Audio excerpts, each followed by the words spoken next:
राजपूत और भिट्टी नई जीत। राजपूत और भिट्टी नई जीत।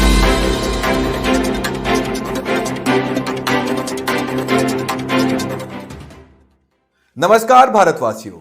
लॉकडाउन ने कई लोगों को परेशान किया है, पर ये देवी तो मानो इसके मजे उठा रही है।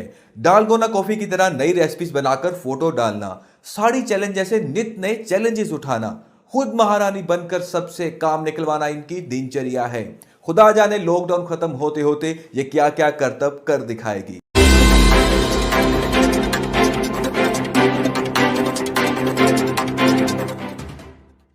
नमस्कार भारतवासियों। लॉकडाउन ने कई लोगों को परेशान किया है, पर ये देवी तो मानो इसके मजे उठा रही है।